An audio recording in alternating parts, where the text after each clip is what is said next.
Soft sunlight filtered through half-closed blinds. The house was quiet, too quiet. Emily Carson stood at the sink, her hands submerged in warm, soapy water, washing dishes she didn't remember dirtying. The repetition of it all, the scrub, rinse, stack, was more ritual than necessity. The silence wrapped around her like an old robe, familiar, heavy, and worn in all the wrong places. A droplet of water hit the bottom of the sink. Then another. And another. Rip, rip, rip. A leaking pipe under the sink, no doubt. The kind of thing Mark would have jumped to fix when they were still new, still fresh, still in love.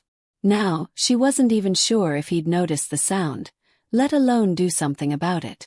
She turned off the tap and wiped her hands on a towel. The house still didn't feel like a home. Not anymore. Not since things got quiet between her and Mark.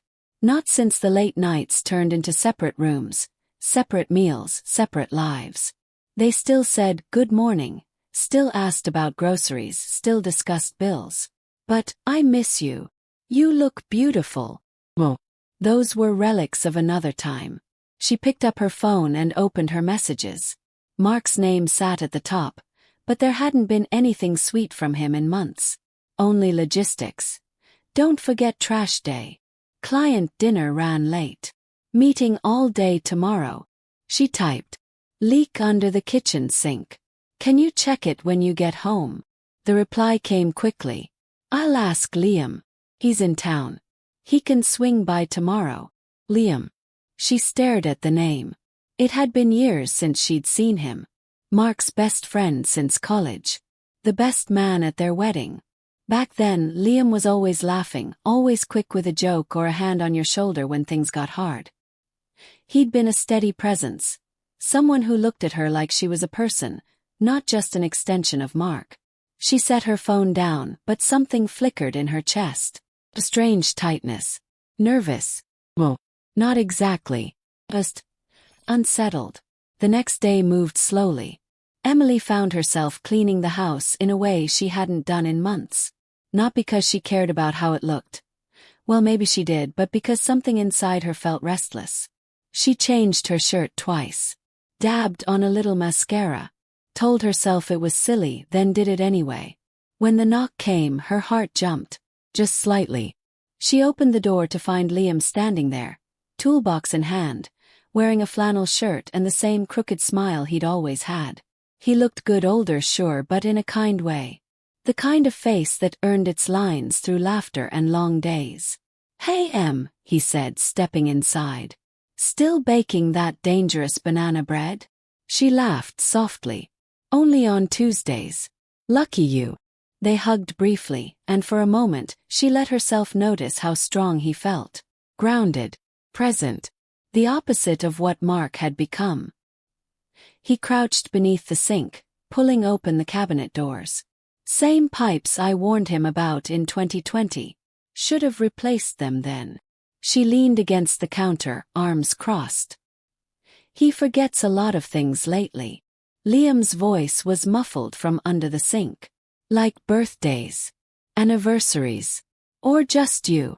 She didn't answer. Didn't need to. The silence filled in the blanks. 20 minutes later, he stood up, wiping his hands on a rag. All fixed. Good. Shouldn't leak again for a while. Thanks, she said, setting a glass of lemonade on the counter for him. You're a lifesaver. He took a sip. No charge. But you owe me some of that Tuesday banana bread next time I'm around. She smiled. Deal.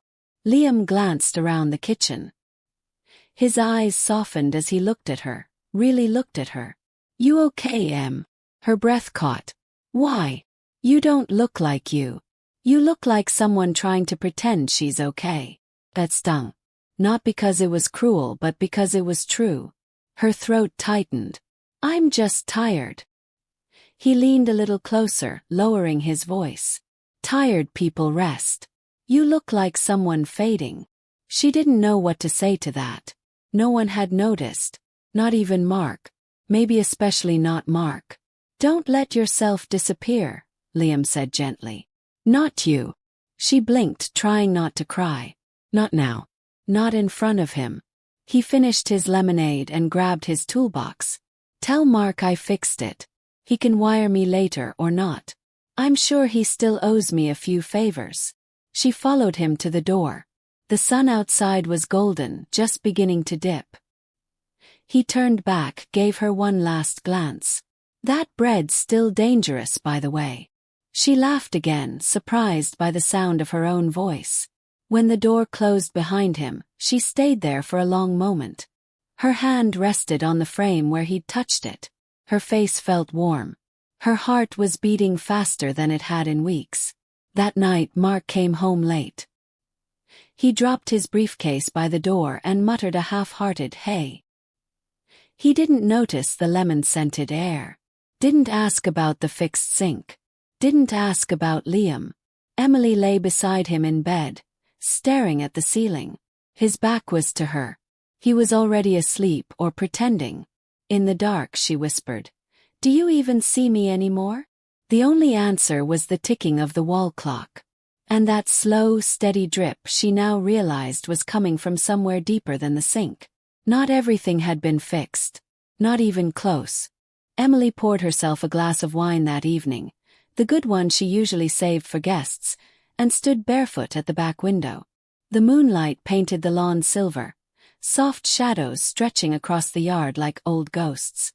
Her husband had gone to sleep an hour ago, or at least, he'd disappeared into the bedroom and shut the door without a word. It was becoming a ritual. Him vanishing into silence and her staying up to feel something. Anything. She sipped the wine slowly, letting the warmth spread through her chest. But it did little to quiet her thoughts. Liam's words from earlier echoed in her mind, each one cutting through the stillness like a thread unraveling. "You look like someone fading." She wanted to deny it, to scoff and brush it off like dust, but it clung to her, because it was the truth. Her reflection in the glass confirmed it, a woman not quite broken but not whole either. Her phone buzzed on the counter. Text. She picked it up, expecting a last-minute work message from Mark. Instead it was from Liam. "Just wanted to say you looked strong today. Even if you didn't feel it." She stared at the message for a long time before typing back. "Thanks for fixing more than just the sink." No reply came immediately, and that was probably for the best. It left her room to breathe, to feel the heat of her own response and wonder what she meant by it. What was he fixing, really? Pipe? Or something far more fragile? The next morning, Mark left early without saying goodbye. She didn't even hear the front door close. When she came downstairs, there was no coffee made, no note, not even a crumb from toast. Just silence again. She stood in the middle of the kitchen, her bare feet cold against the tile. She didn't cry. She just stood there. A few hours later, while folding laundry on the couch, another knock came at the door. She opened it without thinking. Liam stood there, holding a small brown bag. "You said banana bread was for Tuesdays," he said, grinning. "But I couldn't wait." She blinked, surprised. "You baked." He held up the bag. "Trader Joe's. But let's pretend." She stepped aside to let him in. There was a softness in his presence that the house had been missing. It wasn't just him, it was the way he saw her. Like she wasn't fading. They sat in the kitchen, sharing the bread and talking like old friends. She laughed for the first time in days. He told her about the cities he'd visited, the jobs that didn't work out, and the one ex he almost married. And she listened because he made everything sound like a story worth hearing. At some point the conversation slowed. His hand brushed hers as he reached for another slice, and neither of them pulled away. Her breath caught. The contact lingered, subtle but charged. "I should go," he said, though he didn't move. She didn't answer. Her eyes held his, and for a moment, the air between them tightened like a string stretched too far. Then she stood. So did he. The silence between them was louder than anything they'd said all day. "I don't want to be the reason you make a mistake," he said softly. "Who says it would be one?" she whispered. He stepped closer. She didn't back away. The kiss came suddenly, hesitant at first, like a secret waiting to be told. Then deeper. Her hands in his shirt. his arms circling her waist. The kitchen blurred. Time paused. When they pulled apart, both were breathless and changed. "I should still go," he said, his voice thick. She nodded, unable to speak. After he left, she sat on the edge of the couch, heart pounding in her throat. She didn't feel guilt. Not yet. What she felt was alive. Mark came home late again. The scent of wine still clung to his breath. He mumbled something about a client dinner and drifted off to the bedroom, never once asking how her day was, never noticing the uneaten banana bread on the counter or the way her hands trembled when she poured her tea. That night she didn't sleep.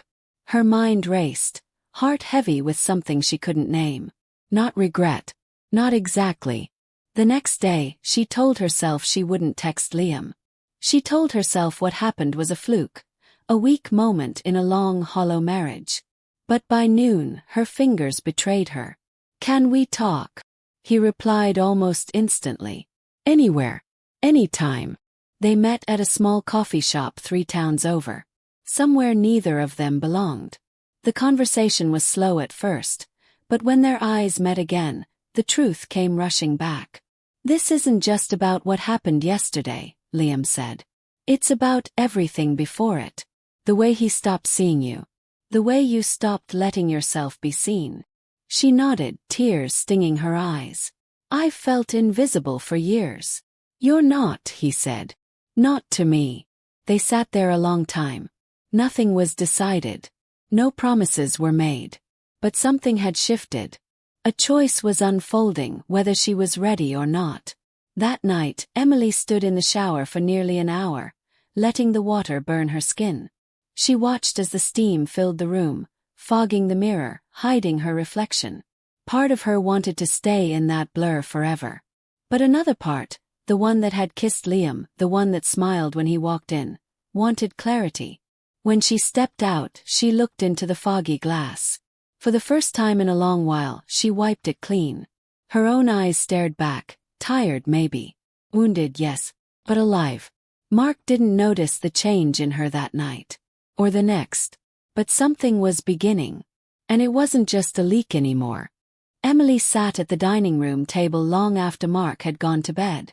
The clock ticked quietly on the wall, but her mind made no note of the time. Her fingers traced the grain of the wood, the same table where she once hosted dinners, birthdays, and anniversaries that now felt more like scenes from someone else's life. Her phone lay next to her glass, the screen dark, silent. She didn't need a message from Liam tonight. The last one still echoed inside her. "You already know the answer. You just haven't said it aloud." The answer. What was it?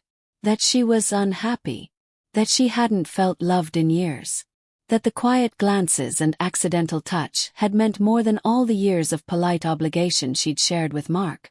Or that the marriage she thought she could patch together with patience and politeness was more whole than fabric now. Upstairs, the pipes creaked as Mark turned in his sleep. She wondered if he ever dreamed of her.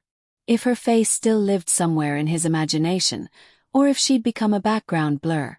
Just a body who shared his home but not his heart. The next morning, the smell of burnt toast filled the kitchen. Mark stood by the counter, flipping through his phone while the toaster hissed behind him. He didn't look up when she entered. "You're up late," he said flatly. "I couldn't sleep." He nodded without comment, as if her insomnia was as common as cloudy weather. When she reached for the kettle, her fingers brushed the handle of the same mug she used every day, the one Liam once held in his hands, still warm from her tea. Mark cleared his throat. "We've been invited to dinner at the Willisons this Friday. I don't want to go." His eyes met hers for the first time in days. "It's just dinner." "It's not. It's pretending." Mark set his phone down slowly. "Emily, what is this? You've been different." He paused. There was a lump forming in her throat, but she pushed through it. "I'm tired, Mark. Tired of feeling like a roommate. Tired of being invisible. Tired of filling up empty silences with more silence." He opened his mouth, then shut it. His brows furrowed like he wanted to understand but had no vocabulary for her grief. "I kissed someone," she said, her voice quiet. The words hung between them like smoke from a house fire, proof something had burned. Mark's eyes widened. He didn't move. The silence now wasn't empty. It was thunderous. Was it serious? He asked finally. I don't know, she replied. But it was honest. He sat down slowly, as if the weight of it had caught up to him. I didn't cheat out of lust, she said. I cheated because I couldn't remember what it felt like to be seen. And for one moment I did. His shoulders slumped. Do you love him? I don't know, she said again. But I don't think I love you anymore. Not the way I should. The tears that gathered in his eyes surprised her. Maybe he did care. Maybe he had just forgotten how to show it. Or maybe, like her, he had been going through the motions so long that the numbness had become their shared language. They didn't argue. There were no accusations, no slammed doors. Just a long, aching silence. 2 days later, she packed a small suitcase. She didn't take everything, just what she needed to breathe. Mark watched from the doorway, his arms folded, his face unreadable. Where will you go? He asked. To my sister's. For now. He nodded. Is it him? Liam. She looked up. It's me. She walked out of the house with the same steps she'd once taken down that aisle in a white dress. Nervous, uncertain, but sure of the choice to walk forward. The sky outside was overcast, but she felt clearer than she had in years. The air bit at her cheeks, fresh and unkind, but honest. Told her she was alive. She stayed with her sister for a week, helping with the kids, folding laundry, relearning how to laugh without guilt. She didn't reach out to Liam. Not at first. She needed to know she could stand on her own before reaching for someone else. On the 8th day, her phone lit up with a text from him. You okay? She stared at the screen for a long time, then replied. I left. He sent back just one word. Finally. When they met again, it wasn't in secret. It was in daylight, in public, where things were allowed to be seen. They didn't kiss. They just sat beside each other on a park bench and said nothing. And somehow that was enough. He looked over at her after a while. You don't have to be anything for me. Just be for you. She smiled, and for the first time in a long time it wasn't a mask. Later that week, she returned to the house to collect the rest of her things. Mark was there. He didn't say much. He helped her with the boxes, loading them into the trunk without protest. There was no fight left in either of them, just a quiet kind of respect for the truth they'd finally spoken. As she stood by the driver's seat, Mark finally said, I did love you. I just didn't know how to show it anymore. She nodded, eyes misty. And I waited too long to ask for more. They didn't hug. They didn't make promises to remain friends. They simply let go. Driving away, Emily didn't look back. The rearview mirror showed only the road behind her, and she let it be that way. Life didn't become perfect. There were still moments of doubt, of loneliness. But they were hers now. Chosen, not endured. She started going to therapy. She took long walks without headphones, learning to be alone with her own thoughts. She saw Liam occasionally, but she didn't cling to him. He wasn't a rescue boat. He was just someone who'd reminded her that she was drowning. And now she was learning to swim. There was no grand ending, no dramatic reunion, no vows under a sunset. Just a woman standing on her own 2 feet, finally breathing the air she'd forgotten belonged to her. And for now that was enough.